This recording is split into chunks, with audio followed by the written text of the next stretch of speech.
Greetings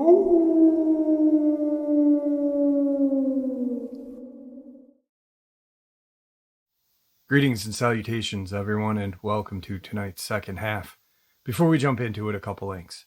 As many of you know, I rely on Patreon, PayPal, channel membership, and the merch to help the channel to continue to grow and go. Links to Patreon, PayPal, and channel membership is in the description below. Merch is displayed directly under the video. Also, Dogman Frightening Encounters, Volume 1 through 3, the audiobook versions. They were written and researched by Tom Lyons, narrated and produced by me, Jeff Nadolny. Those audiobooks are available on Audible, Amazon, and iTunes, links to which are also in the description as well. And finally, last but definitely not least, if you'd really like to help support the channel to continue to grow and go, simply subscribe. It doesn't cost a cent. Click that like button, takes half a second. If you don't want to miss out on any of the informative uploads I put out daily, click that bell icon, and folks, please leave a comment. Why? Well, because all of these things really do help this channel to continue to grow and go. And folks, they definitely do matter. Now, everyone, I have taken far too much of your time. Let's jump into today's second half, shall we? Today's first subscriber submission. Like I said, I had nightmares thanks to trying everything if possible, so it took me a little longer than I would have liked, because I needed to take the time to ease the nightmares. Don't be afraid to shoot me back an email if you've got any thoughts or questions about these experiences. Also, do express yourself if you're upset about anything to us fans, because you are somebody we can reach out to about the trauma regarding these creatures and be taken seriously. It left a deep enough mental with my first encounter to change my personality. Let's start with the basics. Hey Jeff, my name is MN. If you've noticed, I'm an avid, somewhat intelligent about understanding these creatures due to my encounters and research. Though misinformation of dogmen, skinwalkers, and werewolves, I believe such things happen due to misinformation in the research communities due to speculation. I can tell you these experiences happen in a Winnebago. I could give you coordinates, but I'd prefer not to. I can drag my other friends into telling their sides of these experiences with me, though they'd prefer not to. Let's talk a little bit about myself. After I moved to this town, I immediately took to hanging out, exploring, and playing out in the woods by my house. I noticed immediately that it gets quiet sometimes, but I liked it, because my life wasn't really quiet or peaceful. Typically, most people that I bring there usually get nervous, but they usually take the spot like it's home. My best friend has been my friend since second grade, and I am now 22. I have a twin brother. You can refer to him as Joe. Keep in mind, I played football, ran cross country, wrestled. My parents made me choose between football and wrestling. Of course, I chose wrestling. I went to college briefly, only to drop out due to depression. Then I got a job at the local Walmart pushing carts. People thought I was like SpongeBob or something, the way I worked hard and enjoyed it, even on a minus 40-degree day. I hit rock bottom after I dated a girl in 2019 and quit my job because I couldn't work. I wasn't in good headspace. She was one of those gold-digging, keep your heart on a string type girls, and I rushed back to her head first. Every time, because I have a stubborn, bleeding heart. I set the bar too high for her. She might not find happiness and always live with a void. I never swore or yelled at her. I was patient with her. I was willing to do most anything for her. One such story involves the fact that I am prone to motion sickness. I had a seizure trying to push myself into going on a roller coaster. It was the stress on my body that probably caused it. I thought she didn't see it happen, so I could play it off, so she enjoyed herself that day. She saw right through that, and we decided just to go to the mall instead. I think she didn't understand the gesture. She even told me to stop research past a certain point because she had 2 encounters with me. She was afraid for my well-being. So I say progress requires sacrifice. My research led me to believe that this dogman would use drive hunts and even force them into cars to save energy, which I do have a story about. Also, that there are other cryptids in play. Keep in mind, this is technically a werewolf I'm dealing with. Window experience. It was mid-fall of 2006 or 7. It was a school night, and it was late. I can say for sure that I remember I was reading a magic treehouse book, Winter Wizard or something, ahead of a coming book report project. I reread the book multiple times to soak in as many details as possible. I could remember my hands being dry and cracked from the weather. After a good chunk of the book, I put the bookmark in and tucked the book underneath my bed. I tried going to sleep. I rolled and rolled, but something felt off, like something was staring, and that my hair was standing on my arms as well.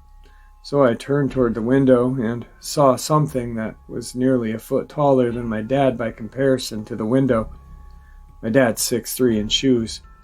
This wolf thing, looking at me, was built. The eyes were a darkish yellow, and its teeth were slightly yellow. It had dark fur, less fur on the chest as you moved down on him. It really didn't have fur past certain, meaning it was bare. Also, the outer fur of its face was matted differently than the inner because it was more pressed down inwards. When I say it was built, he had shoulders, forearms, chest. He slightly flashed his teeth. It moved its hand in a certain way. I couldn't escape its gaze or stop looking at its teeth for about 2 minutes. I didn't understand what this thing meant with the hand movement.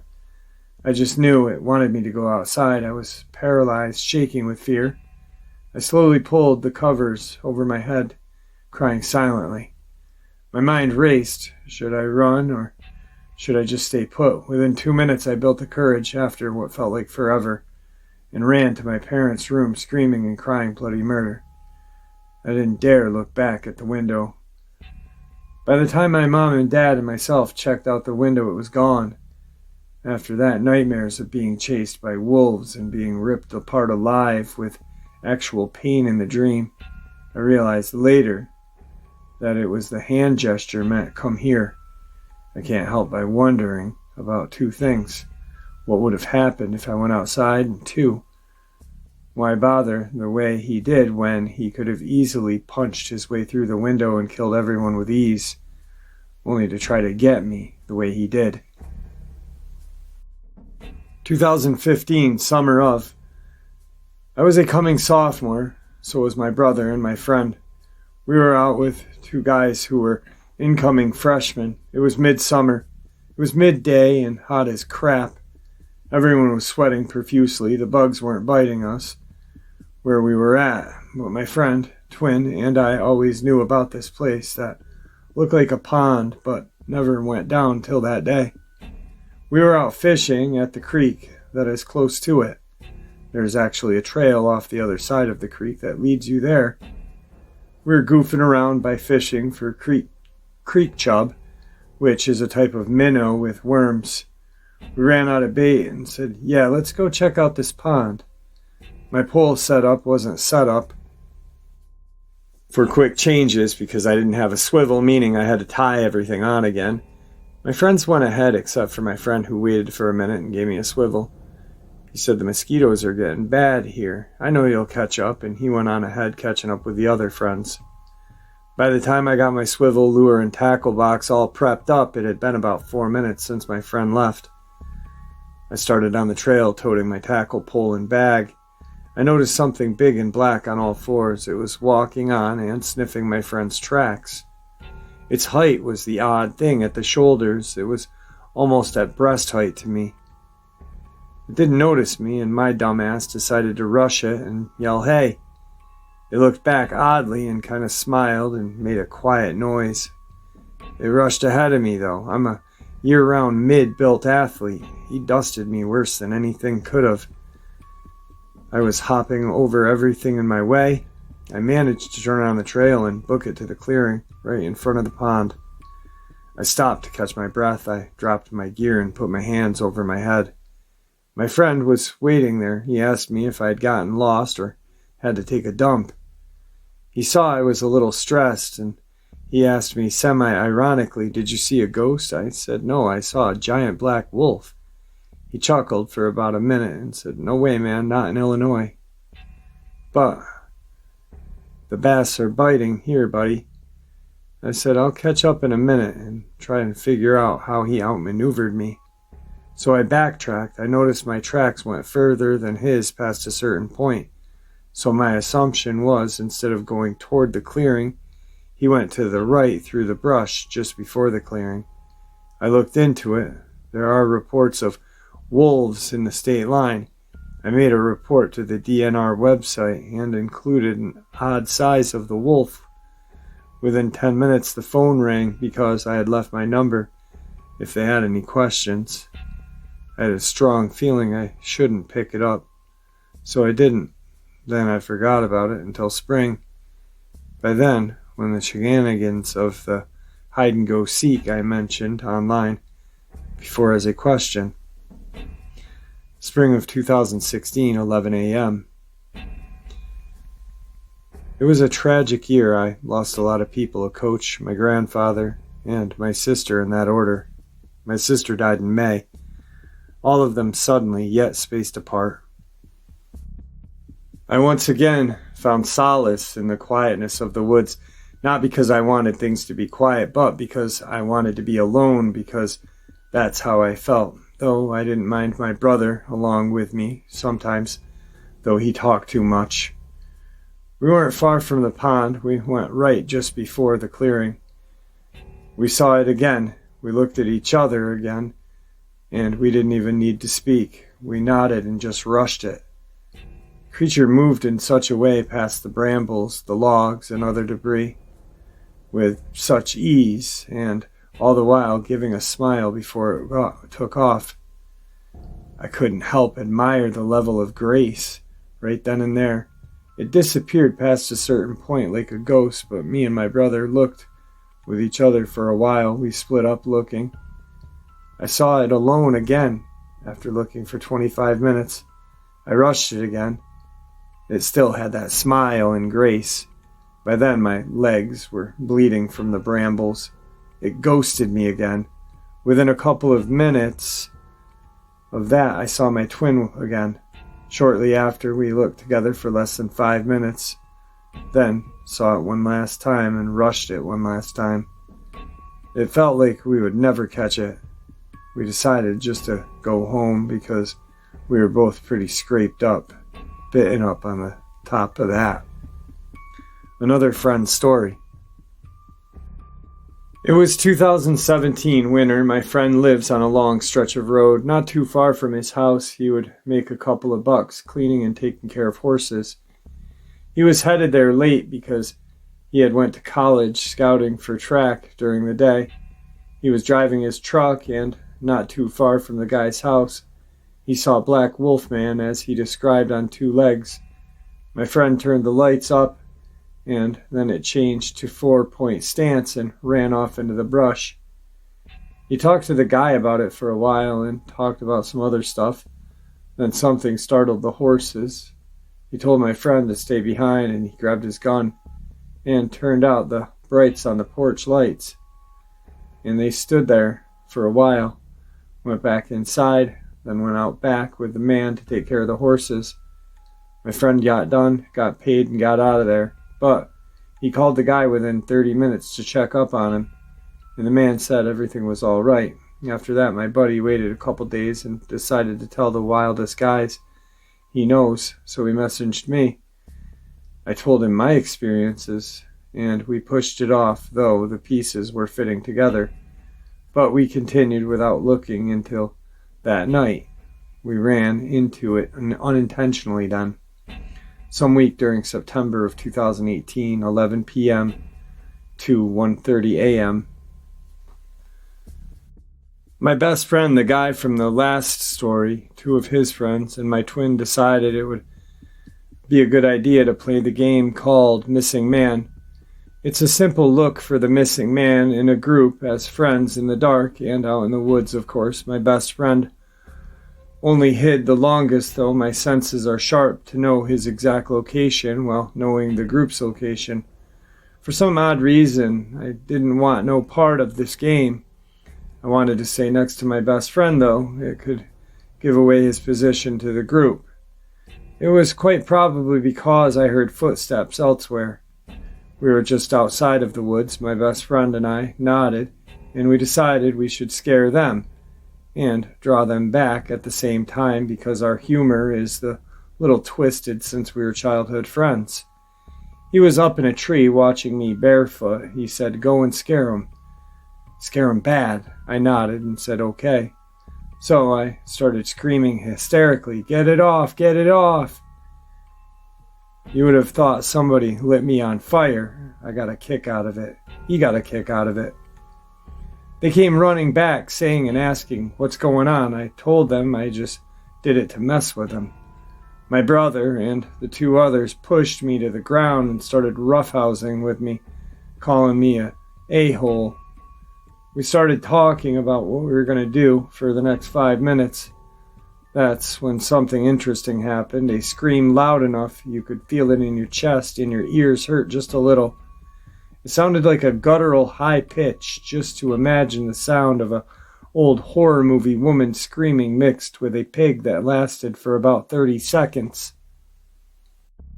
We legged it to my house. My best friend, he's a skeptic, but won't talk about what happened after that night because we all dove into the topic after the horse farm, though.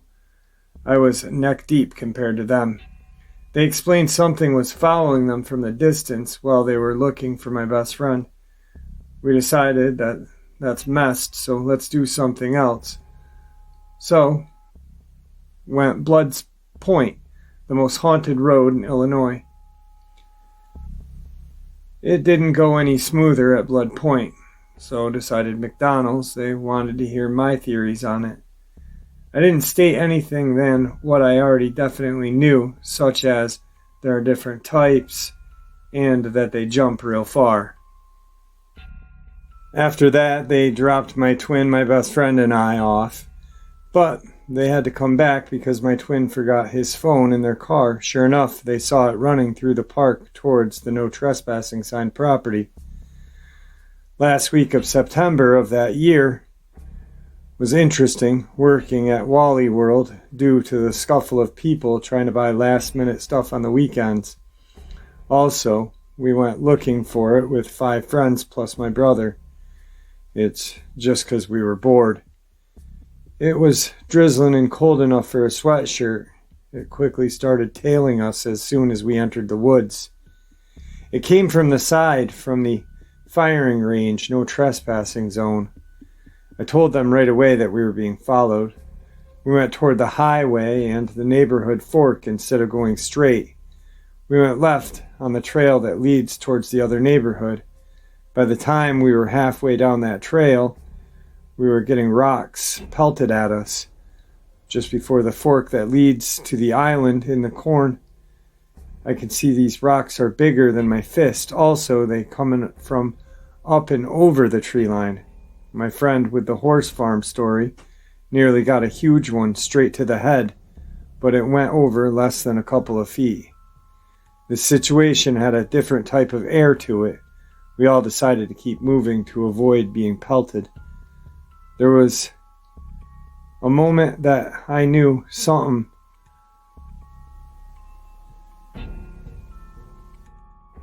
was around us before my friends did. I quickly mentioned that to my friends and they nodded to that. If I think about it's probably the face, we realized right away the one was trailing us. At this point, most of the decision making was up to me rather than the group. About a minute of walking, the rocks stopped, but the one moving was ahead of us, but at an angle and a fair distance. I said, "Let's shine our brights at them." I had a lantern spotlight with a red lens option. That's about 1200 lumens, and a 2500 lumens hand flashlight. Both are rechargeable, but it's the flashlight that is dangerous because of the settings on it. I took the 2500 and toggled the settings to flash, which is rapid enough to consider a seizure risk. It cut off at an angle but back the other way, away from us. We kept walking to get to the end of the trail by the neighborhood. When we got there, we were trying to spot what was throwing rocks at us. My friends were panicking just a little bit, but they knew I was calm, so I told them we can cut through the neighborhood to my neighborhood. It'll take longer, or we can cut back and it'll be quicker. Two of my friends were girls. One of them really had to pee, so I said, me and my twin can stay back while you guys go to the Walmart there. She didn't like that one bit because she was concerned. The one cut ahead of us went behind the tree line on the left. She said, Mike, Joe, you realize there are at least two of those things. I responded with a chuckle. There's probably more than that. So we decided to cut back through while shaking a leg to get back because the neighborhood route would be just a little longer. Everyone was huddled, but we shook a leg, but not quite running or jogging pace. The horse guy was screaming the Star-Spangled Banner. The girls were trying to hold on to me. It's one thing that irritates me. I don't like that attention from a girl that's got a boyfriend because I feel like a bad guy. So I told them to move ahead of the group while I trail the group. It was a couple of minutes past the tree line. There was a break in the tree line. But we stopped so I could think clearly and come up with a plan. I said, let's stop, turn off the lights, and be quiet. The group interrupted with protest. My twin said, he's right. Your plan is to shine it when it gets close to us to scare it off and even get a better look at it. Correct. If flash its eyes off guard, we can book it. We waited. They almost started panic again. I told them, shut up and huddle up. I grabbed the 2500 hand flashlight. We waited and listened. It was creeping up at us. I waited until it was about 50 yards away, and I flashed it. We saw it briefly. I noted the eye shine was yellow. The ears were pointed. It was on two legs, but it reacted quickly. It literally just yeeted its whole body sideways from the far side of the trail past the other side of cover, away from the light. I said, all right, let's go quick. So we picked up the pace to a jog, and I toggled the flashlight setting and kept it pointed behind and to the side of us and moved to the back of the group. We got out and decided to keep the pace to my house. We let the girl use the bathroom and went to Walmart because we were bored. I told everyone I'll scout for tracks early the next morning because they wondered this situation was different than the other encounters and our basic understanding of these creatures for three of us. Late as I ate some food, had coffee, and was out the door by 6:30. I followed our path from last night and noticed the classic Dogman tracks. What's worth noting is the stride length between each is a dead giveaway. I went behind the tree line and started looking. I was a little shook by the tracks, 3 different sizes, a big one a little bit smaller, and one was the size of a child's. They were Bigfoot tracks. So I sat down and crossed my legs and mulled it over. They weren't aiming for the Dogman with the rocks because they were barely missing us. The Dogman cut across to the tree line to where the Bigfoot was at with the tracks, but was good enough distance away, the tracks, to imply it was ahead of them. Obviously, they didn't fight each other. We would have heard that, saw it, and wouldn't forget it.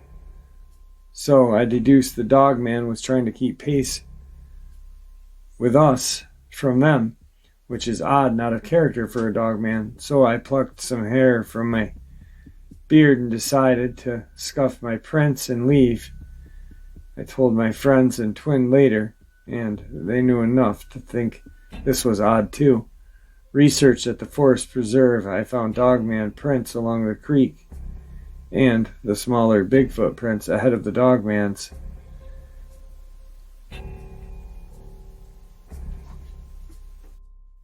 And the bigger foot's print were on the other side, kind of in between, making a choke point with deer prints in between, which of these deer prints passed at an angle due to the weight of it being pressed towards the creek, means it was railed right there by the smaller foot. There was some crushed grass, no blood, so I guess they took a meal to go.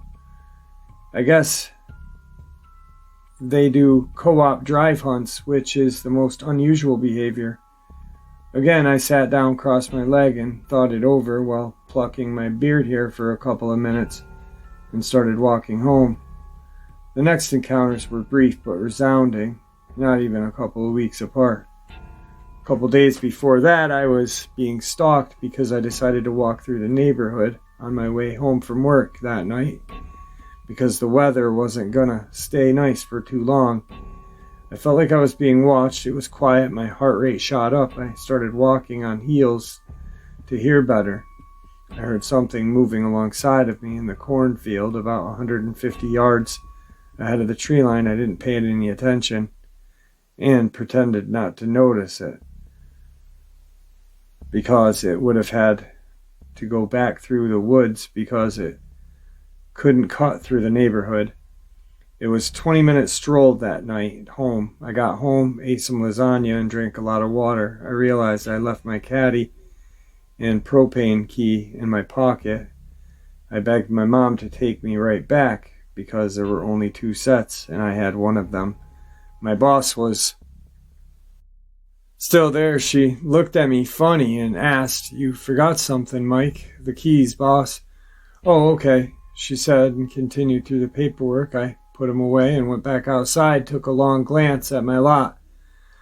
Then I hopped in the car and went back home. As soon as I got home, my dog had to go outside again, but something felt off, so I stood right next to her outside. She didn't go too far away from the deck, which was odd. I looked towards where I felt it should be, only to smile at me and have its hand wrapped around part of an old tree that was intertwined in the tree line. I realized this one was different because it wasn't the one I saw as a kid, because it wasn't as tall as the one in the woods when I was in grade school and high school. As soon as she got done, I prompted my dog immediately go back inside by lightly tugging and telling her quietly to go in.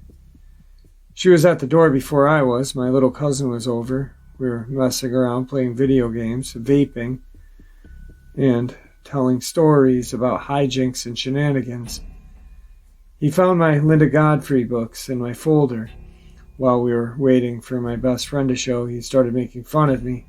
It stung on a personal level, and I said, "Yeah, I bet you it's $10 real, you shithead." He kind of drooped his head. He knew better to bet on me because it's free money for me, because I made a couple of $100 in high school betting and hustling Mountain Dew Baja Blast in cans over 4 years. We went outside and moved to the side of the house because I had a pretty good guess where it was. We went outside of the garage and went to the side of the house. I closed my eyes quickly and said, "Yup, it's here." I pointed to the fence. He saw it. It was ducking in and out of cover, though his shoulder was exposed and its hand was wrapped on the fence. That one smiled at us as well. It was the same one from the day or two before. My little cousin started yelling and cursing at me. "I thought you were messing with me." All the while, he had my collar of my shirt shaking me. Then he started punching me in my gut in panic. I stood there laughing at him, and it was because I proved him dead wrong, and now he's afraid of its presence. Sure enough, we got interrupted right on time, a horn being held in the distance, then the skirt of a car turning. When we heard him honk the horn very rapidly, he turned and watched him shoot a corner and nearly run us over. Because of our twisted humors we share, there's my best friend. He was ready to get drunk with me and my twin that night. This encounter was a rainy winter night. We decided to go ice skating with my horse friend, his girlfriend, my twin, my little cousin, my best friend, and another guy because it sounded like fun. I friggin' ate it within the first 10 minutes. I almost landed on my head, but turned my shoulder the last second to avoid hitting my head. The pain set in immediately. It was sharp and burning. I pushed through it. Just have fun with him. My little cousin ate it too. I said, ha ha, shithead. I said to him, though I did regret saying that because I could see he was in a decent amount of pain, and it was a pretty bad sprain. It was bad enough. Wear pants the next day for work. Back to the story. We then went to B-Dubs. I had 2 beers. They eased my shoulder pain because the alcohol was blood thinning my blood. We went to drop off the guy first. He lived just a stone's throw away from the pond. We ended up discussing my favorite topic because my horse friend was interested to see if I had done any more research and if I learned anything since the last time we discussed it. To which I gave him a simple yeah. There was an odd amount of deer kills and a small game kill from cars on the highway. And within this general area, I suppose they got dragged or carried to the brush when nobody was there, then ripped to shreds. I tell him I found a whole hip intact, severed from a deer, about 6 feet from what was left of the body a couple years back. Sure, as I was speaking about it to draw, the friggin' deer is to the side of the road, looking behind it first, then at us, then back. He acts like he's gonna go, but he didn't. So we slowed down to see who would move first. He just stood there, so we gunned it. Sure enough, he looked back behind him, and then he gunned it. My friend swerved hard enough for the tires to squeal. We all screamed.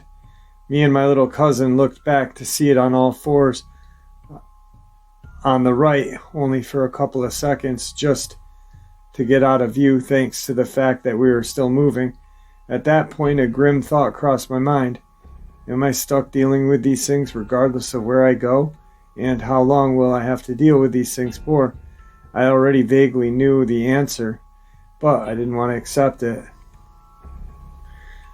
The next encounter only reinforced it. Spring 2019, I started dating a girl I met in high school. I was a senior then, but she was a freshman. But she was really the only person I really noticed. It was because she had a wild look in her eyes like mine. She didn't believe in the paranormal and such. She's my ex now, and it's going to stay that way. At the time, I convinced her to go to Blood Points to change her mind. I started praying when I got there, please don't let there be a Dogman over and over again. As we got there, our phones and some type of interference. Hers shut off entirely. Being a brand new phone was strange, while my screen was stuck. I noted the temp dropped significantly, and my side of the windshield was fogged. I was almost relieved until I felt something behind my eyes kind of helps point out where they are, only as long as I practice looking for them. We were looking on our side road. I had mine, she had hers. The smell of skunk and carrion became very heavy in the air. Sure enough, it was my side of the road. I saw the tail and the ears. It just moved from the brambles apart and darted in. Luckily, she missed it, but she saw the look before the Six Flags when I tried to play it off, having a seizure just for her. She started shaking me, and what did you see? I just laughed. Oh, it's nothing. Bullcrap, she said. I laughed more and told her, wait till we get out of here and I'll tell you. We pulled into a gas station in Cherry Valley. She said, all right, spit it out. I replied, I don't dip anymore. Remember? Ha ha ha, funny. Now, what did you see? You noticed that terrible smell back on the road? She said, yes, I did. Well, I sharted really bad. No, you didn't. You saw something. Yes, I did see something. I saw a Dogman. I could make out the ears, tail, and bulky shoulder before it ran into the brush. She nodded and understood. She said the phones were enough to convince me, plus the temp drop of 10 degrees in the car. Oh, you noticed that too? I just saw it. And turned off the headlights, and smiled at her. The next encounter was about a week or two later. My little cousin wanted to go into the woods, even if he had to go to him by himself, so me and my ex-girlfriend tagged along. I led them towards the trespassing sign and pointed and said, "There, just ahead, and to the left about 70 yards. I only had the lantern. The eye shine was yellow, but was kind of peering behind a tree. It disappeared, then moved to another tree that was closer. My little cousin sat down, crisscross, and said, "I'm gonna wait." That shithead was definitely my blood, being as stubborn and fearless as me, but my ex wanted to get out of there. So I dragged him by the wrist and said, "Some other time without her here." He nodded to acknowledge what I said, but instead of keeping its distance, but was closing in on us by moving cover to cover. It was scary enough for her to make me promise to her I wouldn't do my research anymore out of fear of my well-being. That summer she broke up with me, spit me out, repeated. I went the 9 rounds. Again, I turned into a booze-fueled, depressed guy that felt like he wouldn't stop falling, but my friends are the ones that saved me from falling. By fall of 2019, I decided it was okay to break that promise because her words couldn't be trusted or taken seriously. She tried here and there to contact me, but I didn't want any part of it until she flattered by saying, "You'll never really did anything wrong to me and only did right." She developed memory problems, but apparently she could only remember me. I nicknamed her Rabbit because you can't help but feel sorry for her, only for her to lead you in circles just to hurt you. Then I decide I'm what she wants in the long run, but not in the short run, so I decided it's okay for me to be selfish. I'm not exactly worried about these creatures. My deduction and Foots the Dogman both passed, though, around the same time. Dogman obviously noticed me and my twin right away. He probably saw me act. We are a little bit different than other humans. It probably gets boring for it and thinks that my twin and I are interesting. I used to play in the woods all the time as kids. There were many times we went alone, but it never made its move on us. It never made its move when I grew older, and though I spent countless hours alone or with a couple of friends year-round, I even passed out drunk once with fresh tracks out there. Well, there you have it, folks. Tonight's second half. I hope you all enjoyed it as much as I enjoyed sharing it with you.